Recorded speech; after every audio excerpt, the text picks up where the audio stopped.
Así es que vamos a dar inicio a ver todas las generalidades del tejido muscular.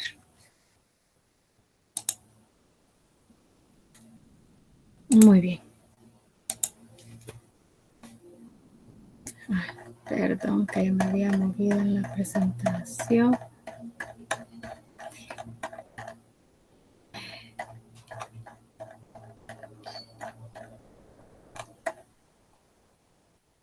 Vale, perdón. Bueno, si gustan, vamos a comenzar entonces. Los objetivos es que ustedes comprendan y puedan entender cómo es que son las características, cómo se clasifica y cuál es la función del tejido muscular. Aparte de que el tejido muscular tiene 3 tipos, ¿verdad? Entonces, cada uno de ellos, conocer cuál es su estructura, su localización y cuál es la función. Y las características generales de los tejidos musculares. Y también es necesario que vean cuál es la histología de la fibra muscular esquelética, porque es el tejido muscular pues que vamos a seguir, que se sigue ahondando, pues, bueno, realmente de todos un poquito, pero del muscular esquelético es el que se ahonda más en el otro ciclo. Muy bien. Entonces, ustedes saben que el tejido muscular, a través de contraer y relajarse, ¿verdad? Varía de tamaño y con eso forma diferentes funciones, ¿verdad? Por ejemplo, la del movimiento, la de generar calor, ¿verdad? Entonces, eso lo hace a través como les digo, de contraerse y relajarse, ¿verdad? Se hace más pequeño cuando se contrae y cuando se relaja, pues vuelve a su longitud normal. Representa del 40 al 50% del peso corporal en el adulto. O sea que el tejido muscular es ampliamente diseminado en el cuerpo, pues, ¿verdad? Y también llega a ocupar pues mucho peso en el adulto. Y el músculo obtiene su energía, ¿verdad? De la energía química, es decir, de sustancias como la glucosa, como los triglicéridos, y esa energía química la convierte en energía mecánica cuando genera la fuerza y cuando a través de esa fuerza se realiza un trabajo, ¿verdad? Perdón. Y que pues ese trabajo puede ser producir movimiento, ¿verdad? Muy bien. Si van teniendo alguna duda sobre lo que yo digo o sobre lo que pues se dijo en el video o lo que está escrito en el material, pues ustedes me lo dicen, por favor. Ahora, ¿qué es lo que permite que el músculo se contraiga? ¿Verdad? ¿Qué es lo que tiene el tejido muscular para que pueda darse la contracción? Lo que tiene son 2 proteínas principales. Estas proteínas, la actina, que ustedes ya la han visto, ¿verdad? Y la miosina. Estas proteínas forman 2 miofilamentos, es decir, son como 2 hilos, 2 hilitos que ya vamos a ver que uno es más grueso, otro es más delgado, son paralelos y están organizados de tal manera que uno jala del otro. Y eso pues forma lo que es la contracción, ¿verdad? Ahora, las células que dan origen, ¿verdad?, a los músculos son de 3 tipos. Los miocitos, que son los que dan origen al músculo esquelético, ¿verdad? los cardiomiocitos que forman el músculo cardíaco y los leiomiocitos, ¿verdad? Que forman el músculo liso. Ahora veamos los 3 tipos de tejido muscular. Vean ustedes que su localización y estructuras son diferentes, ¿verdad? Por ejemplo, tenemos el tejido muscular cardíaco, que como su nombre lo dice, por tanto, ¿verdad? Va a estar en el corazón. Entonces ven ustedes que estas fibras musculares tienen ramificaciones, ¿verdad? Y tienen un solo núcleo. Y son estriadas, ahí se le ven las bandas de las estriaciones. En el caso del tejido muscular esquelético, ustedes ven las fibras son cilíndricas, no tienen ramificación y cada fibra tiene muchos núcleos. Puede tener cientos de núcleos. Y en el tejido muscular liso, ven ustedes que forma, por ejemplo, las paredes del tracto gastrointestinal. Ustedes ven que es liso porque no tiene estrías. Sus células son alargadas y fusiformes, es decir, que en las esquinas son más angostas, ¿verdad? Veamos más características sobre cada uno de estos tejidos. En el caso del tejido muscular esquelético ya vimos que este tejido es estriado, ¿verdad? Ya vimos que tiene estriaciones y es voluntario. ¿Por qué se llama esquelético? Porque la mayoría de los músculos esqueléticos están unidos a los huesos. Entonces el músculo tracciona del hueso para generar el movimiento. Entonces el tejido muscular esquelético es el que genera los movimientos visibles, ¿verdad? También, por ejemplo, se insertan a la piel en el caso de la cara. En ese sentido, cuando el músculo se contrae, mueve la piel de la cara. Entonces así es como nosotros podemos formar muecas. Es voluntario. ¿Por qué es voluntario? Porque su actividad puede ser controlada conscientemente por las células nerviosas, ¿verdad? O sea, nosotros controlamos qué parte de nuestro cuerpo queremos mover, ¿verdad? Entonces, la mayoría de los movimientos del tejido muscular esquelético es voluntario, ¿verdad? Que nosotros los podemos controlar. Aunque hay algunos músculos esqueléticos que no tienen control voluntario. Por ejemplo, en el caso del diafragma. Este es el músculo de la respiración, ¿verdad? El que permite que se abra un espacio en la caja torácica y permite la inspiración, ¿verdad? Cuando el aire va hacia adentro. Entonces, este músculo no es controlado conscientemente. Uno no está pensando, respiro, relajo, respiro, relajo, o así, inspiro, expiro, ¿verdad? O sea, no le estoy diciendo al diafragma que se contraiga, ¿verdad? Entonces, este es un músculo esquelético, aunque no tenga un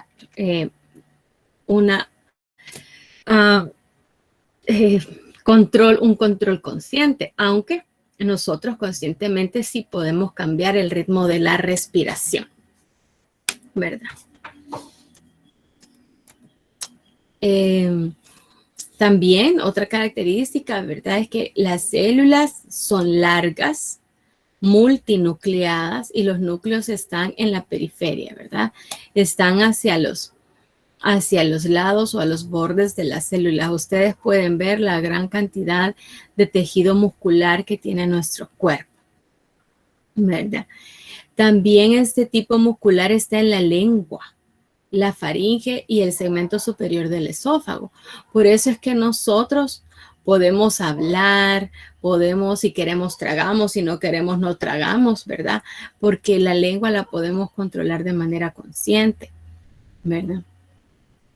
También en el ojo hay músculo esquelético, ¿verdad? Y vemos aquí toda la demás musculatura, ¿verdad? Que ya el otro ciclo, ustedes van a aprenderse el nombre de muchos de estos músculos. Ahora pasamos al otro tipo de tejido, que es el tejido muscular cardíaco. Este tejido forma la mayor parte de las paredes del corazón, ¿verdad? Es estriado, pero la diferencia con el músculo esquelético es que su acción es involuntaria.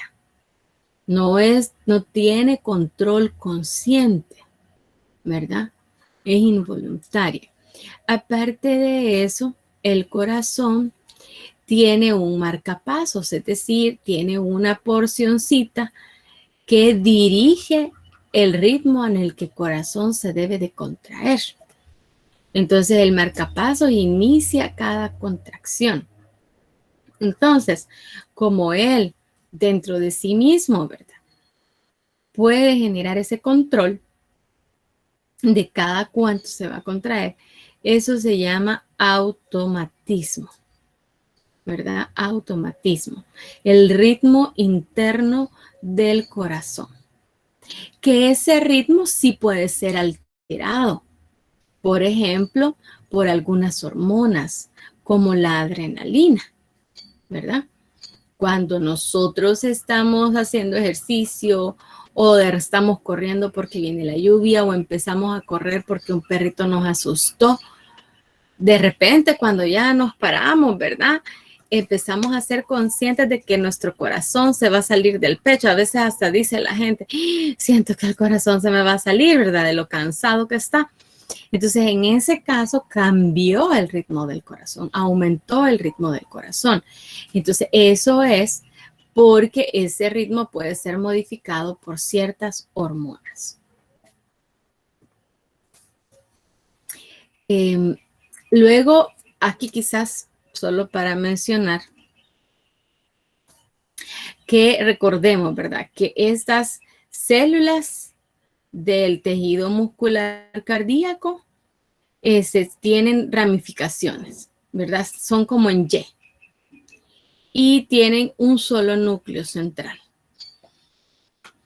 Y que también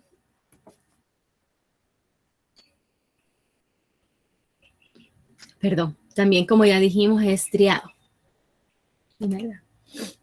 Este detalle con respecto a estos términos, pues los vamos a recordar cuando veamos ya la fibra, ¿verdad? Pero en el caso de las fibras musculares o en el tejido muscular, por ejemplo, la membrana celular se le conoce como sarcolema.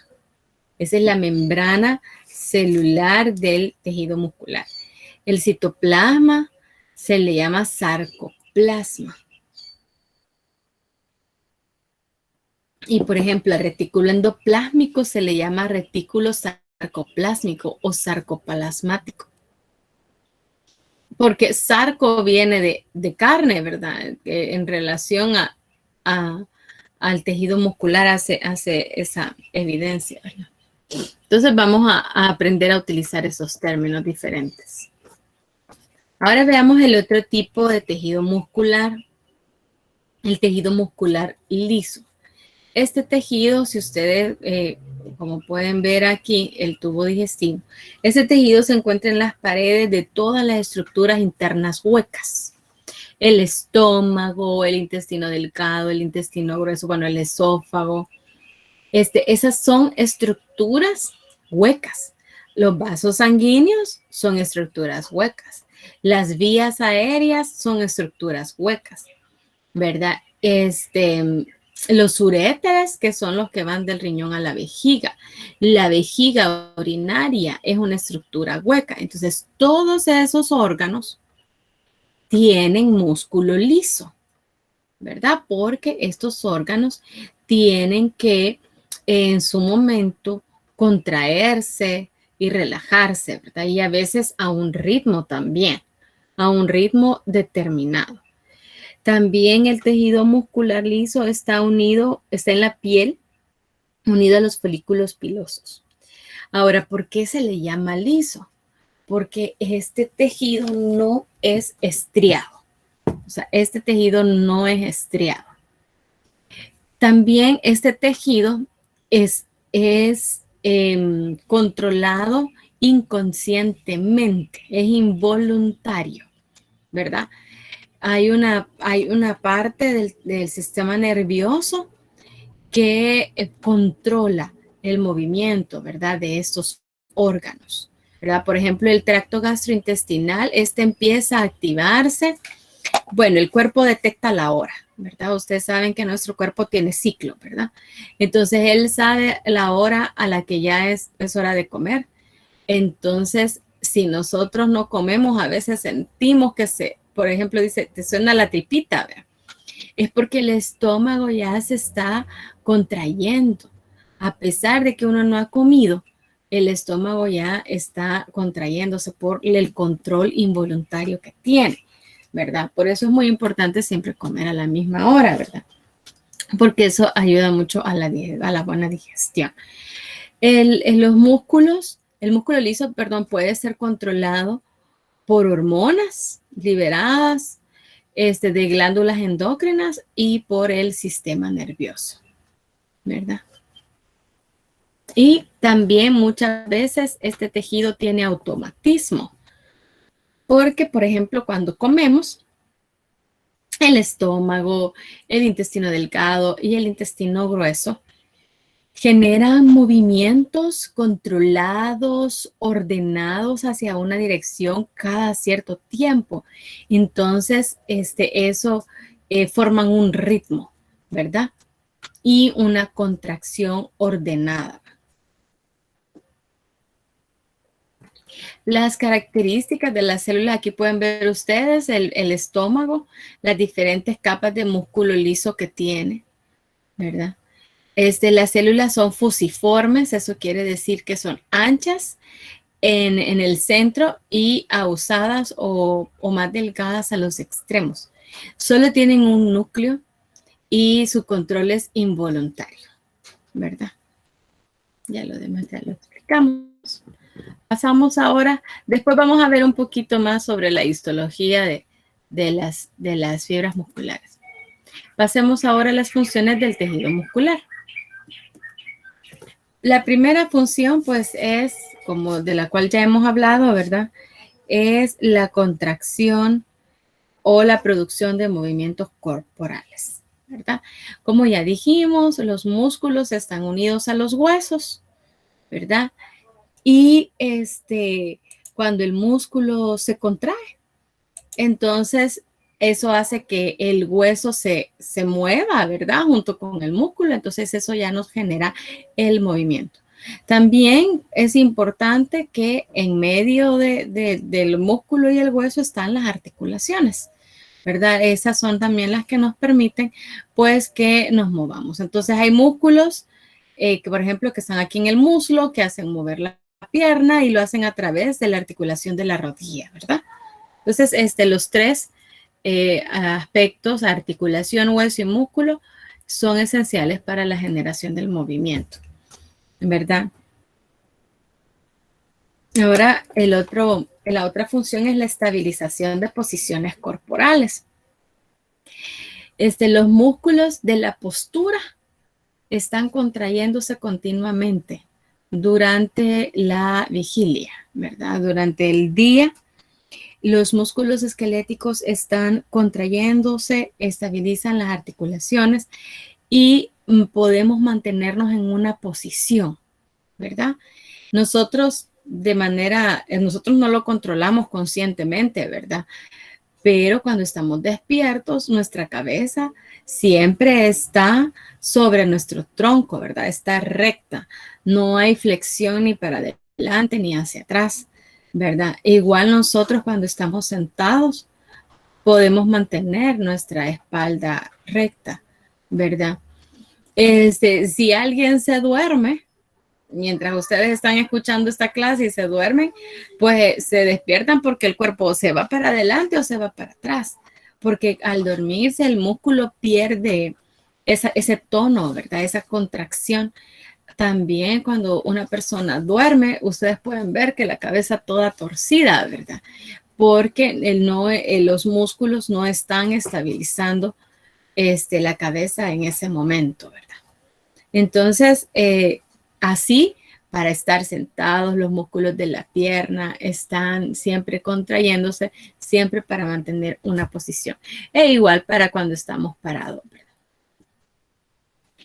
Otra función es de almacenar y movilizar sustancias dentro del cuerpo, ¿verdad?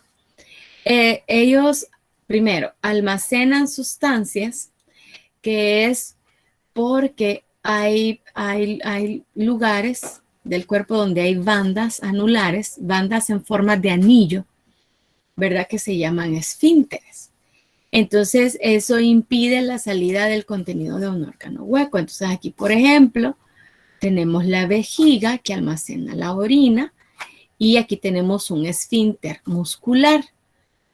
Ese esfínter, cuando está contraído, no sale la orina de la vejiga para ser expulsada, ¿verdad?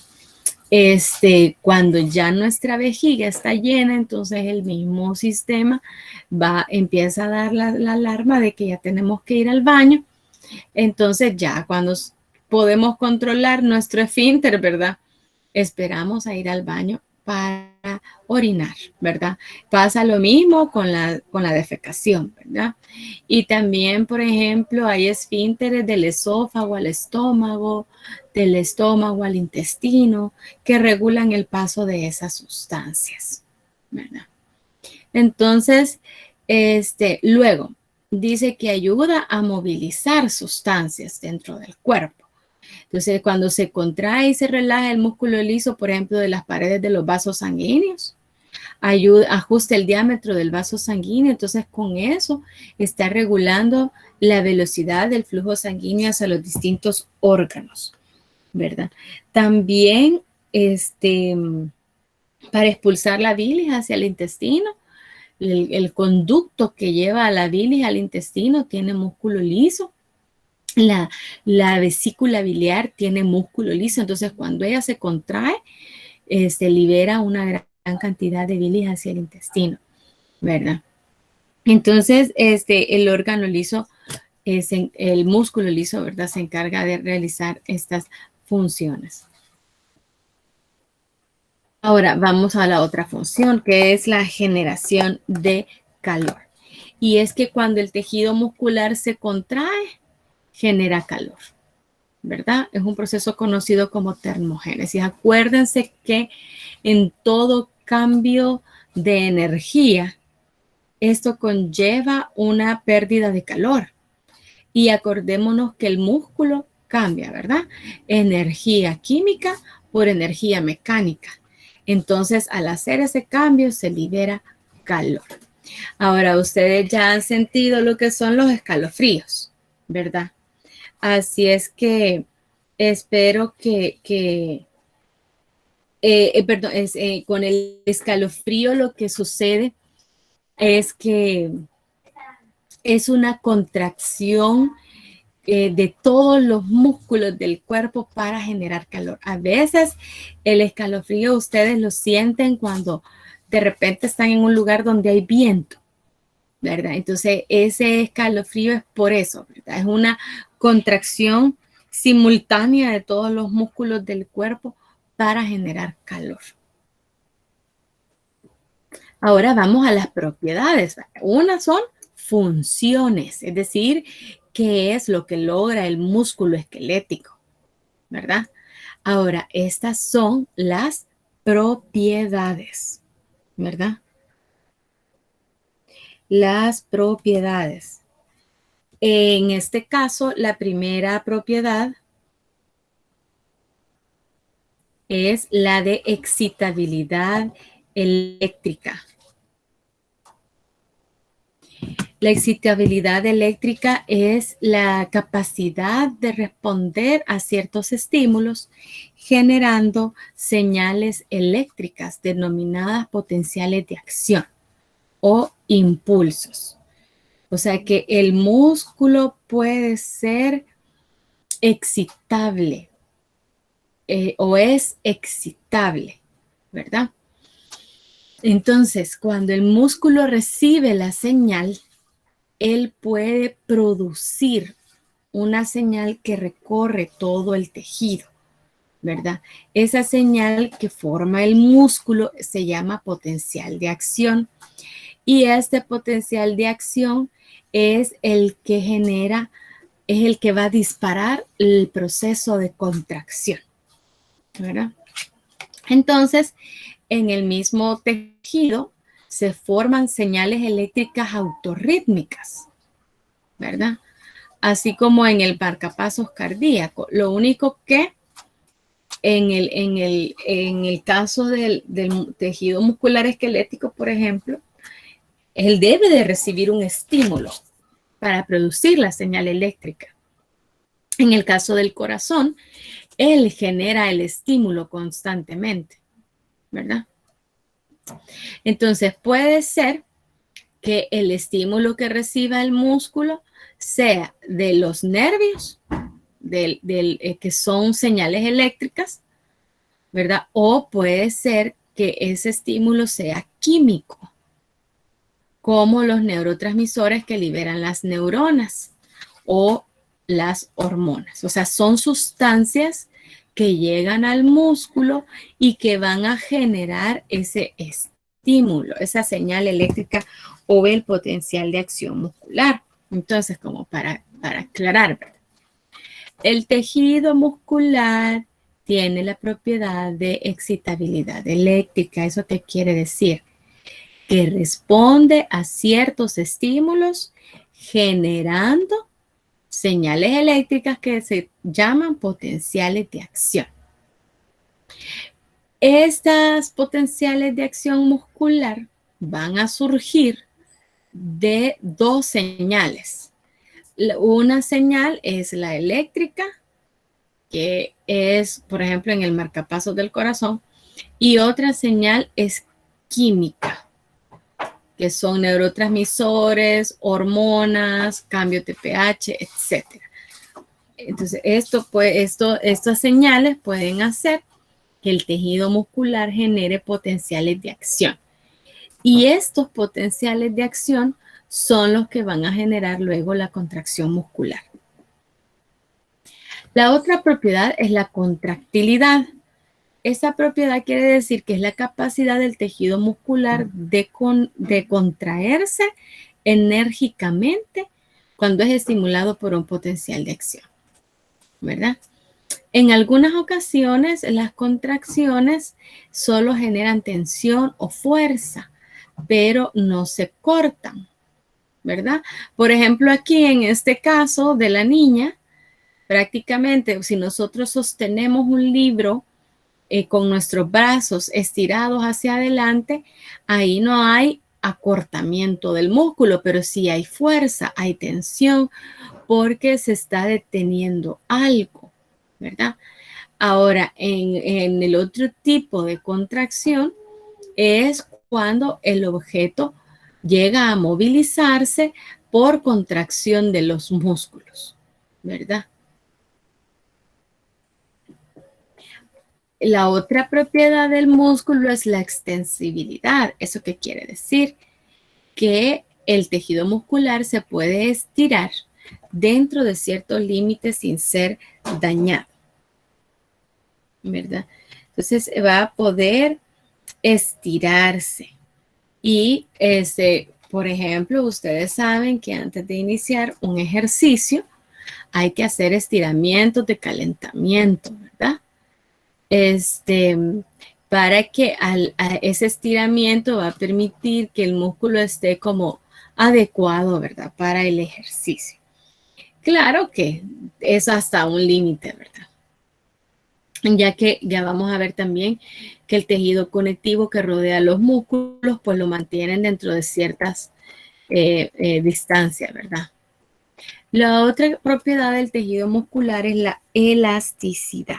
¿Qué quiere decir? Que el tejido muscular va a recuperar su longitud y su forma original después de contraerse o extenderse, ¿verdad?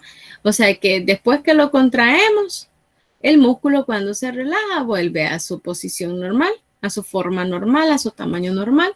Y después de que lo estiramos, el músculo va a regresar a su tamaño original. Eso es la elasticidad del músculo.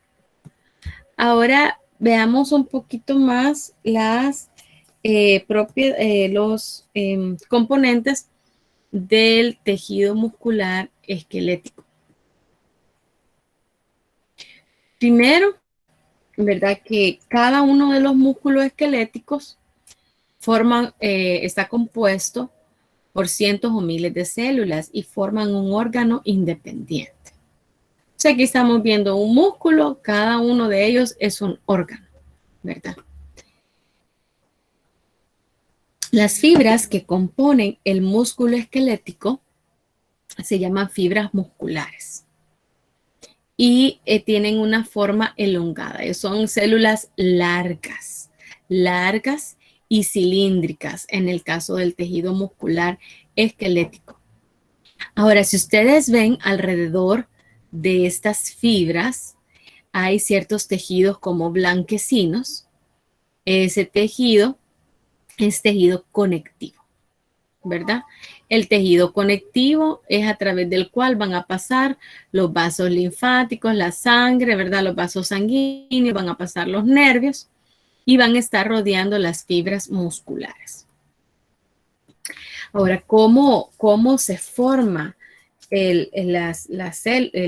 cada uno de estos órganos, ¿verdad? Y ustedes pueden ver acá que hay una gran cantidad de células de miocitos que ellas se unen para formar una sola fibra muscular esquelética. Por eso es que la fibra muscular esquelética tiene una gran cantidad de núcleos, ¿verdad?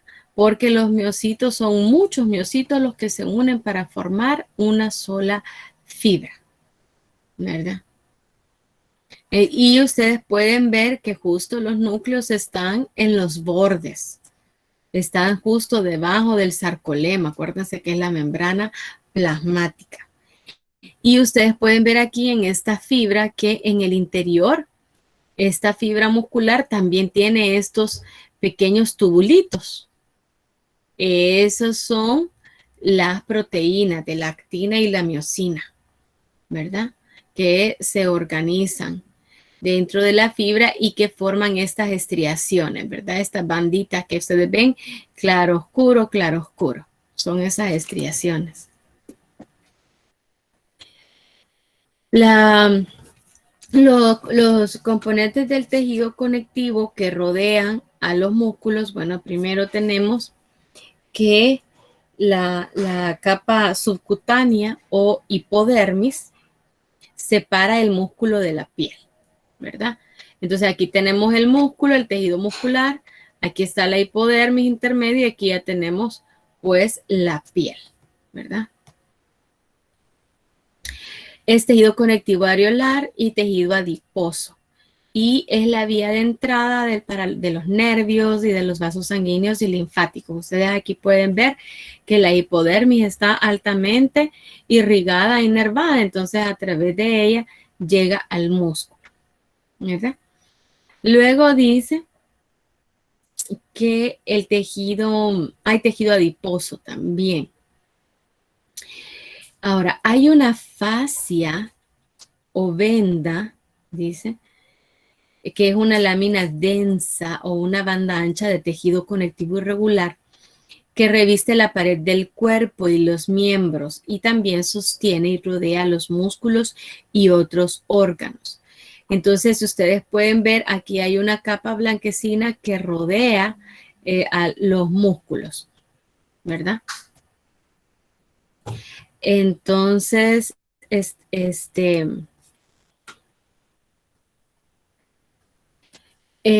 luego, entonces tenemos, ¿verdad? Que de la hipodermis, luego va la fascia que rodea todos los músculos, ¿verdad? Y luego viene el músculo, ¿verdad? Ya vimos las funciones. Ahora, como ustedes pueden ver, la fascia es la que rodea a todo el músculo.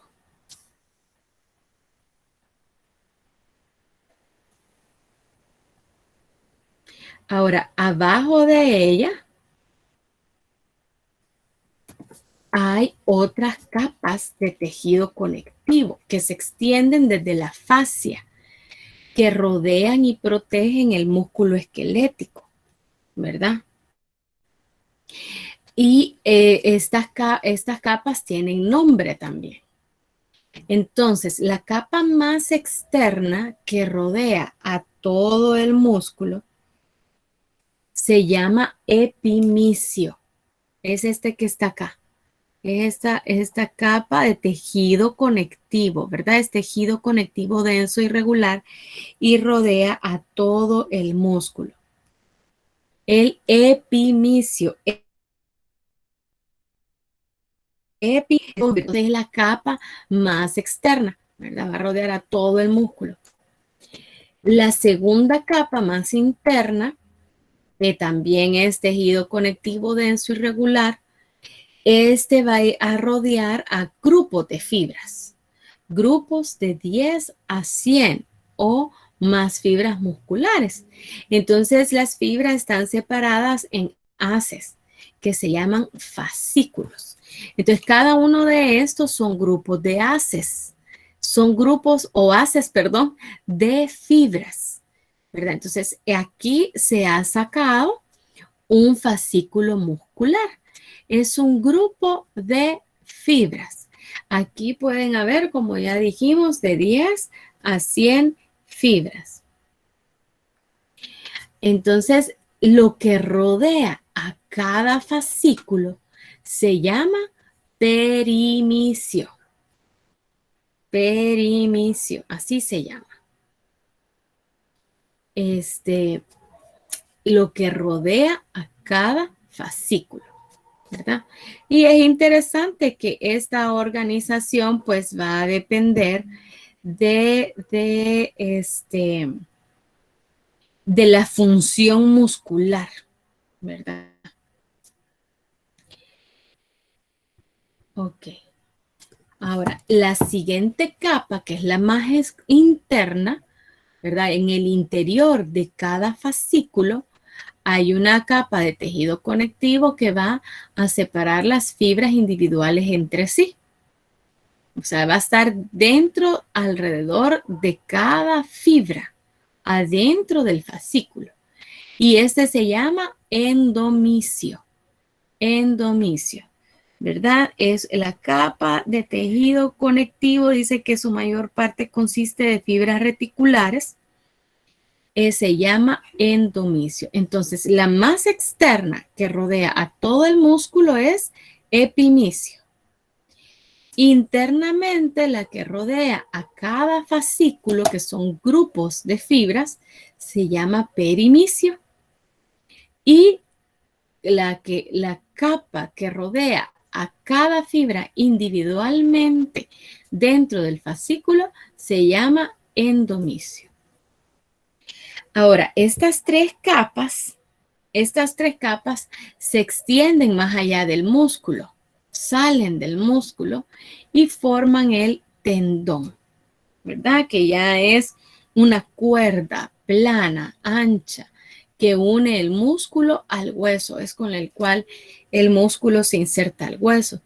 A veces, en lugar de ser un tendón así cortito, es una lámina amplia. Esa se llama aponeurosis. Por ejemplo, en el cráneo hay una. Muy bien, quiero ver si la podemos ver aquí en la imagen de los músculos del cuerpo entero. Perdonen que voy tan rápido. Ay, aquí está, miren. Esta es la aponeurosis. Esta es una lámina ancha de tejido conectivo. Miren, aquí une esta porción muscular, estos vientres musculares, los une con estos que están al frente. Entonces, esta banda ancha se llama aponeurosis. Y también ya van a ver que todas estas estructuras de tendones, ¿verdad? Que unen los músculos a los huesos, muchas veces tienen un nombre específico. Okay.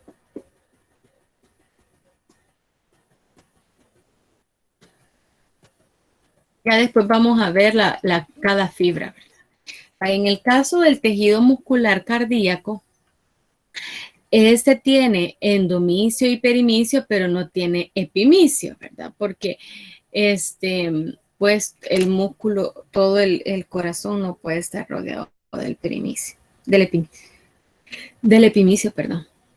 Luego que el músculo cardíaco puede permanecer contraído durante un periodo de 10 a 15 veces más prolongado que el tejido muscular esquelético.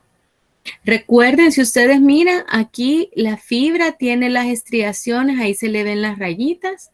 También que tiene ramificaciones, son como en Y, y la fibra muscular tiene un solo núcleo en posición central, ¿verdad? También se les describen como células de pantalón porque es como que en la división, ¿verdad?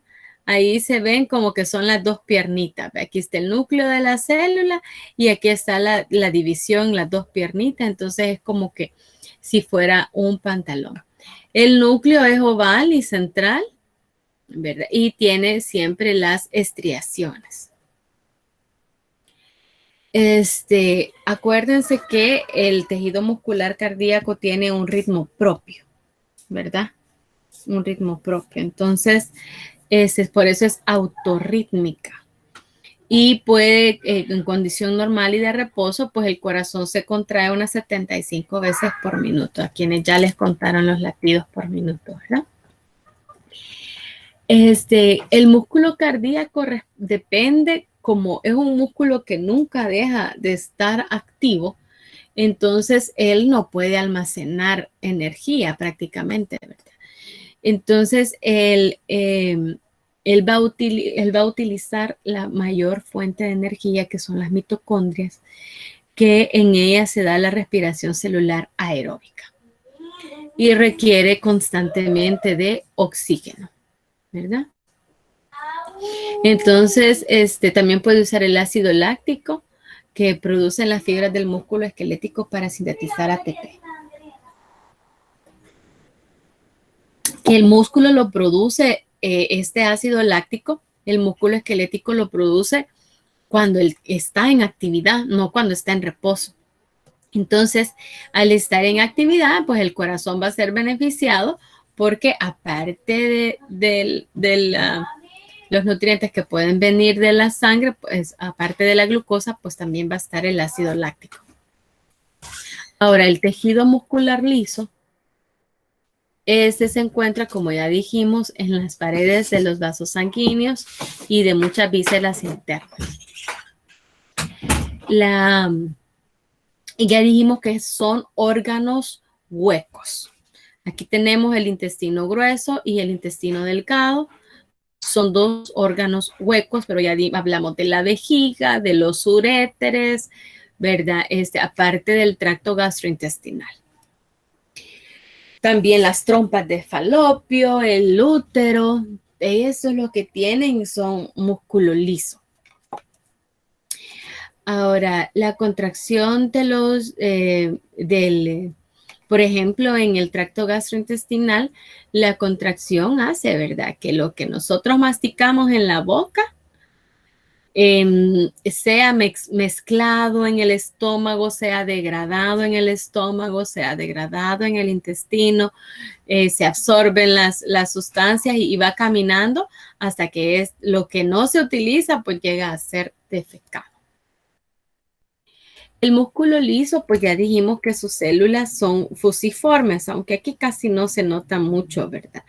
Pero serían células que sus extremos son más angostos y se van a localizar dependiendo de la región en donde estén.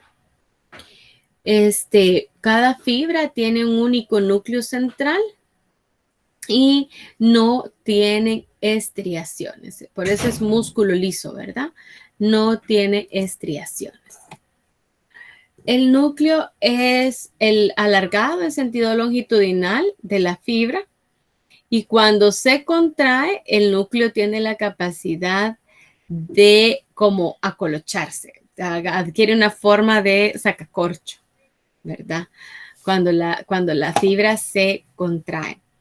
Las fibras están conectadas entre sí por uniones de intersticio o uniones en hendidura, que eso permite una comunicación rápida entre las células. Entonces, si el estímulo pasa a una célula, rápidamente pasa a las que están a la par, porque ellas, este músculo liso, las fibras tienden a contraerse al unísono, ¿verdad? Tienen que contraerse al unísono para formar su función, ¿verdad? Entonces, por eso es que ellas tienen esas comunicaciones en hendidura.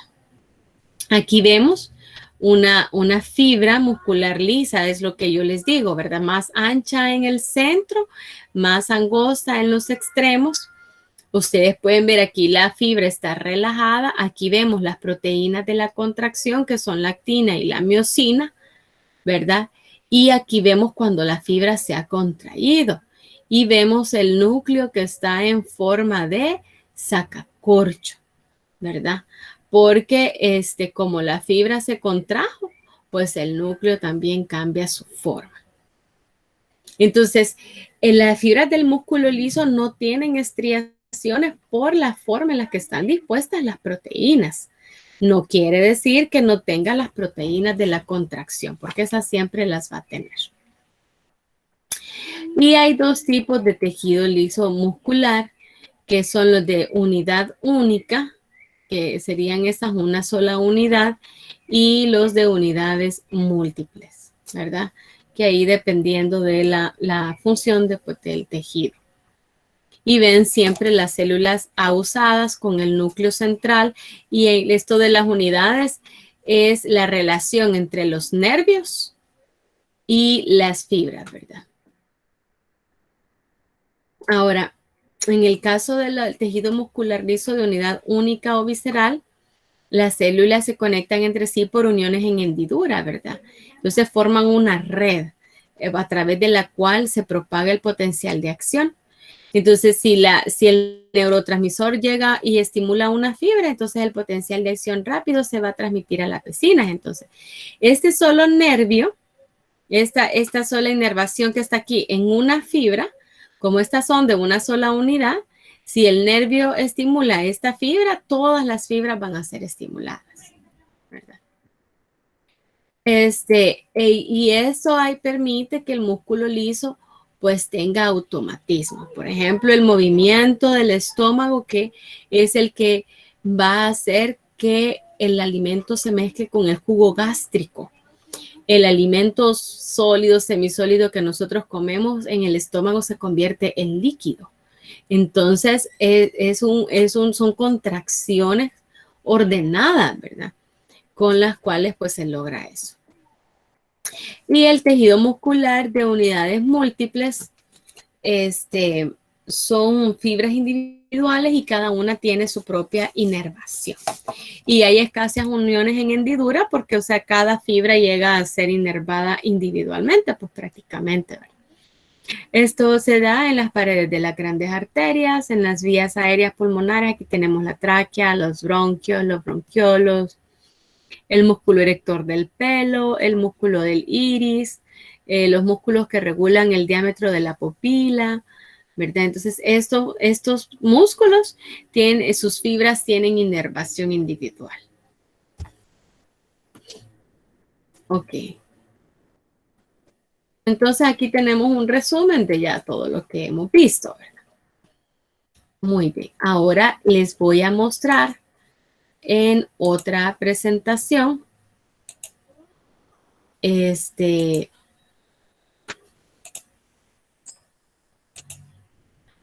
lo que es la histología de la fibra muscular esquelética, porque es como el último componente que hace falta que veamos. Esta es una presentación igual que yo hice para el módulo 2 del año pasado, porque, como les digo, en el módulo 2 ustedes van a volver a ver lo que es el tejido muscular y tienen que volver a ver este tema para pues, poder ahondar en lo que son en la comprensión del proceso de la contracción muscular. Entonces, la idea es que ustedes comprendan, ¿verdad?, la estructura microscópica y molecular de la fibra del músculo esquelético. Veamos las partes de las que está compuesta la fibra muscular esquelética. Vaya, ya dijimos que esta fibra se forma, ¿verdad? Porque una gran cantidad de células, miocitos, mioblastos, pues se unen, ¿verdad? Y llegan a formar una sola fibra y por eso la fibra muscular pues tiene una gran cantidad de núcleos. Ahora, la fibra está rodeada por el sarcolema, que es toda la celestita que ustedes pueden ver. Ese es el sarcolema. Es la membrana celular, ¿verdad? Sarcolema. Luego, este sarcolema tiene una estructura especializada. Ustedes lo pueden ver acá.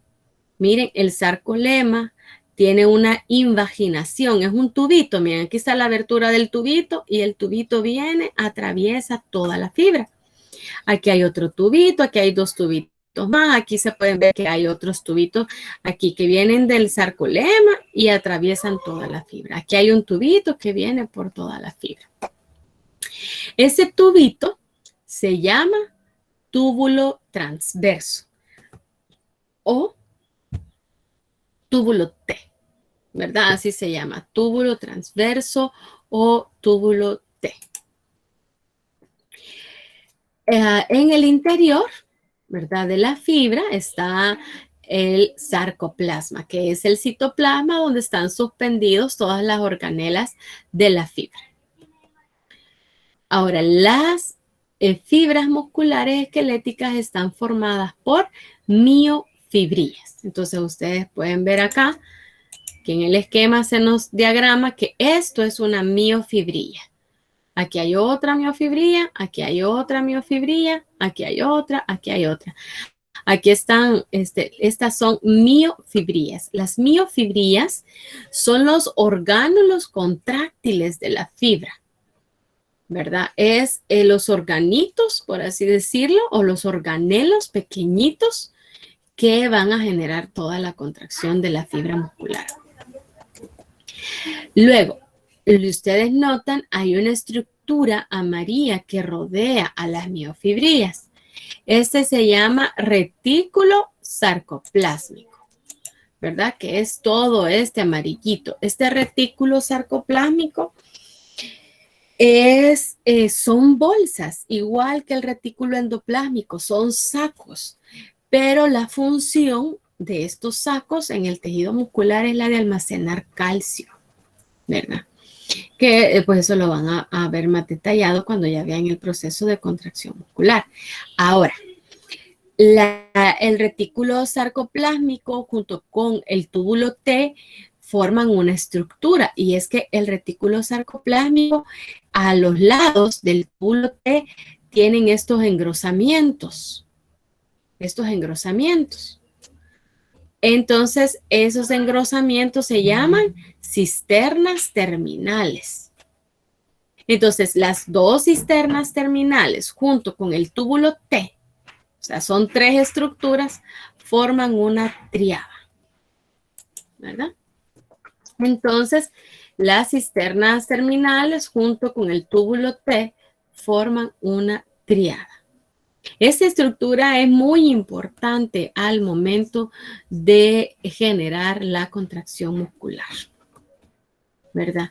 Aquí tenemos, digamos que un diagrama similar, siempre de la histología de la fibra. Entonces, aquí tenemos el celestito, es el sarcolema. Y vemos que la invaginación hacia el interior de la fibra se llama túbulo transverso. Es la invaginación de la membrana plasmática o del sarcolema, ¿verdad?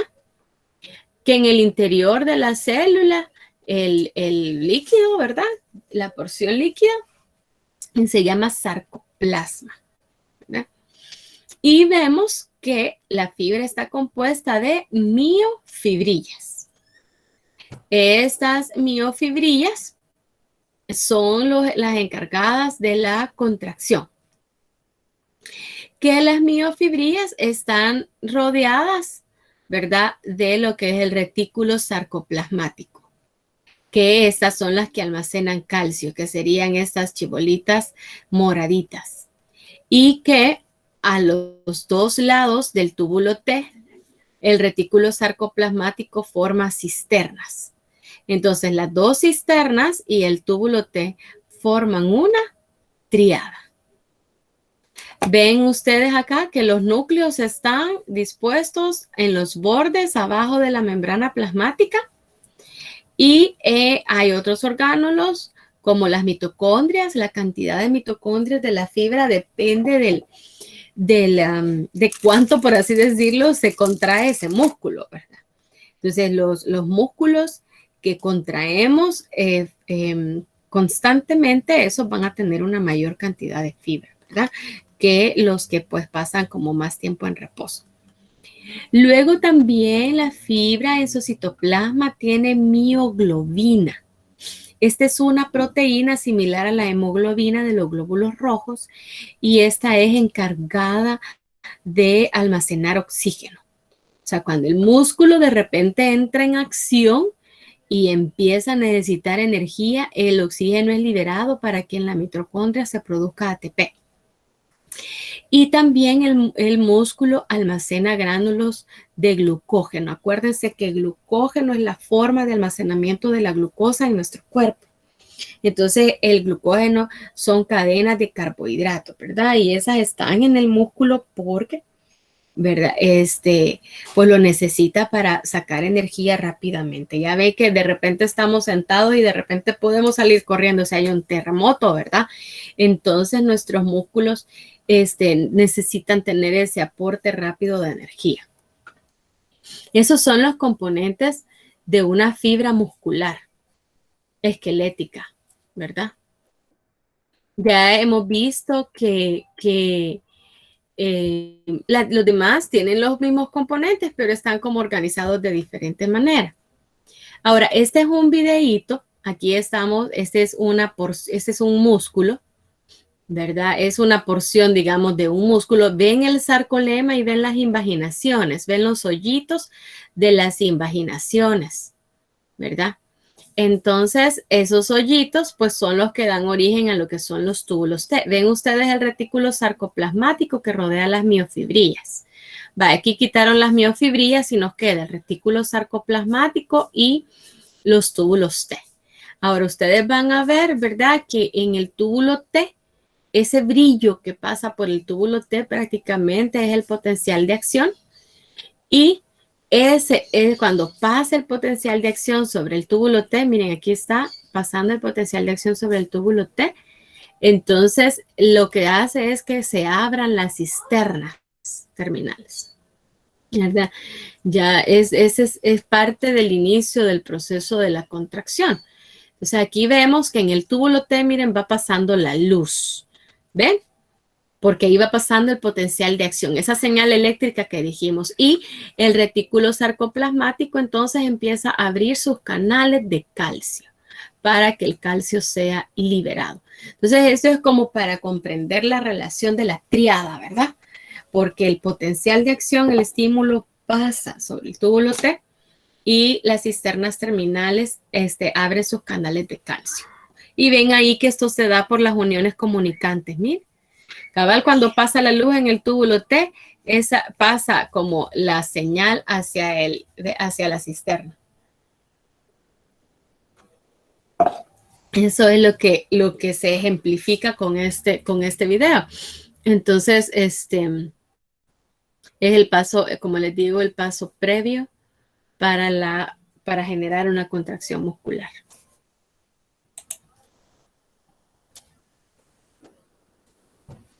Ya se va a terminar el video.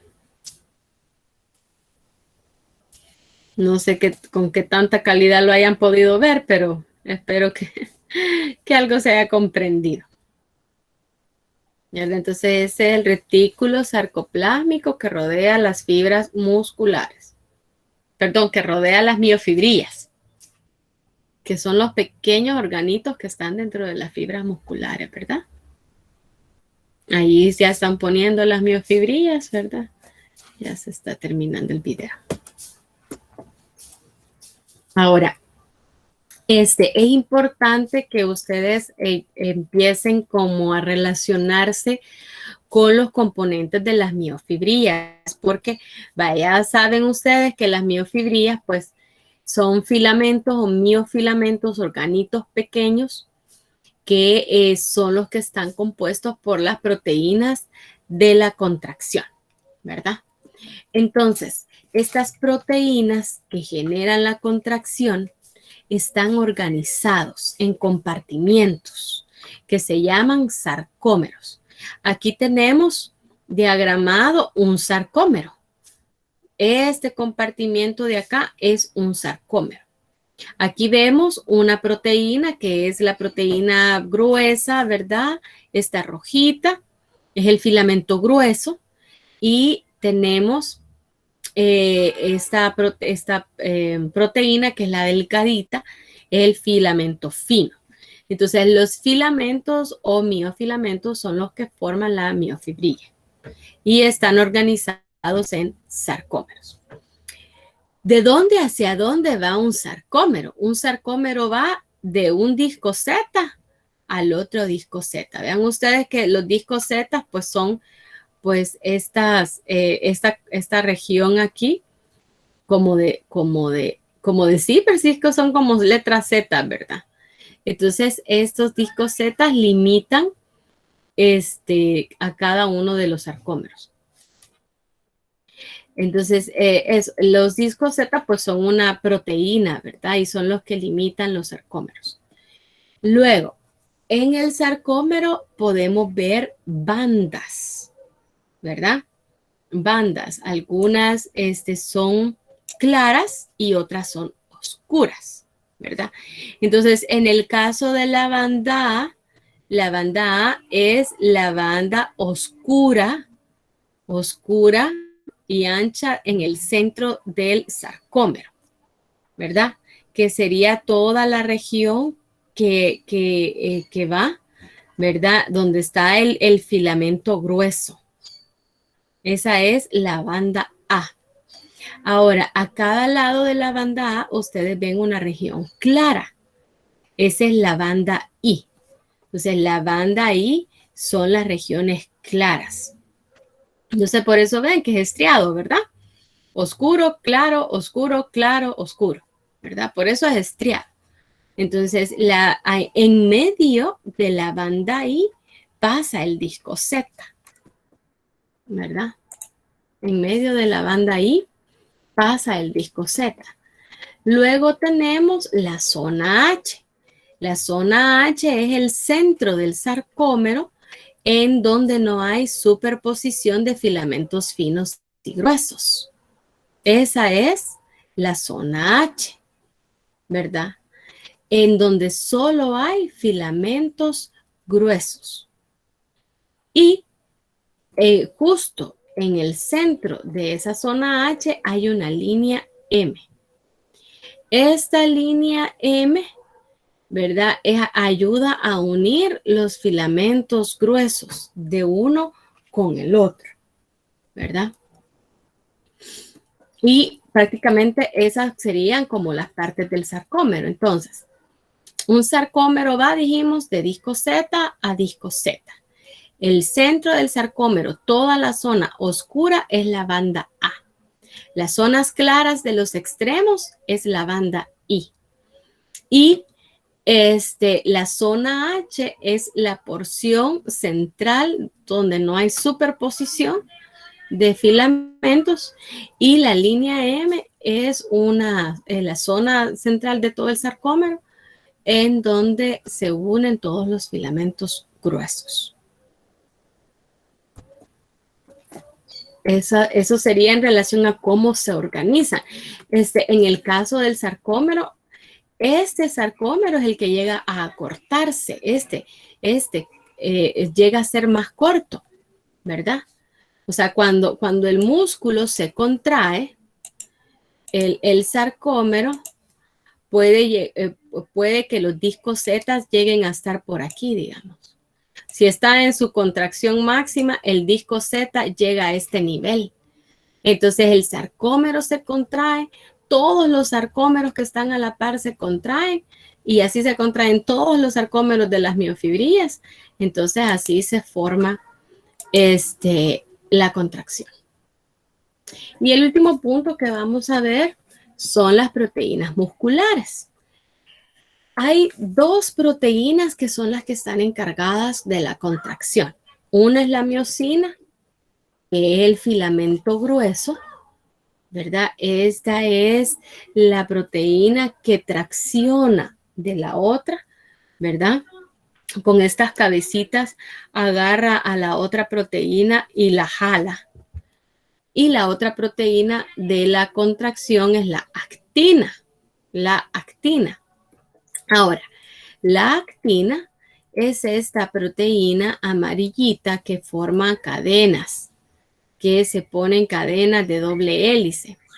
Pero la actina está unida además a otras dos proteínas, que es la troponina y la tropomiosina. La azulita es la troponina y la tropomiosina es esta cafecita. Estas proteínas de troponina y tropomiosina son las que ayudan a controlar el momento en el que el músculo va a poder empezar la contracción. Es decir, que cuando el músculo está relajado, las proteínas están en esa posición con la actina. Entonces bloquean estos sitios de unión. Entonces cuando el músculo está relajado, la cabecita de la miosina no puede unirse al sitio porque está cubierto por este otro complejo, troponina, tropomiosina. Cuando el músculo ya va a contraerse, le llega el calcio a la troponina, entonces se mueve la tropomiosina, libera estos sitios de unión y entonces la cabeza de la miosina ya se puede unir a la actina, ¿verdad? Aparte de estas proteínas, estas son como las claves, ¿verdad? En el proceso de contracción, pero también hay otras proteínas, ¿verdad? Como la titina, la miomesina, la distrofina. Por ejemplo, la distrofina es la proteína que une la miofibrilla hasta la membrana plasmática y a estructuras afuera de la membrana, ¿verdad? Entonces, pero estas pues ya más adelante las van a poder ver. Ok, jóvenes, hasta aquí llega lo que es la discusión de este día. ¿Tienen alguna duda?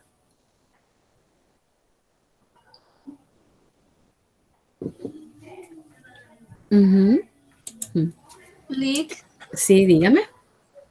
¿cree que podría mandarnos esas presentaciones? Vaya, la presentación inicial es la presentación del video, ¿verdad? Esa presentación, el objetivo en sí no es enviarlo, porque miren, su material de lectura debe de ser el de Tórtora, el material bibliográfico. Ese es el que ustedes deben de tener, de leer y estudiar. Y bueno, ahí se les pasó un material porque aparte de Tórtora hay otra bibliografía, ¿verdad? Entonces, ese es el que ustedes deben de tener. ¿Para qué sirve el video? Para que ustedes escuchen las explicaciones, vean qué es lo que hay que importante destacar de su material bibliográfico de lectura. Entonces, esa presentación, pues no necesito compartírselas, porque no es que ustedes deban estudiar las presentaciones. Ustedes deben de leer su material bibliográfico. Ahora, la presentación que yo he hecho, que se las puedo pasar, ¿verdad? Porque eso es aparte, algo que no se les ha compartido en video, para que ustedes vean las imágenes en grande, pero si ustedes ven, o sea, la presentación solo tiene el nombre y la imagen, el nombre de la estructura y la imagen, ¿verdad? O sea, es para que ustedes lo puedan utilizar para poder ver. pero mi sugerencia es que no estudien solo la presentación, ¿verdad? Porque ahí no está todo el contenido. Si ustedes ven, parte de lo que del contenido se complementa. Una pequeña parte está en la diapositiva, una pequeña parte es lo que dice el docente, ¿verdad? Pero todo está en su material bibliográfico.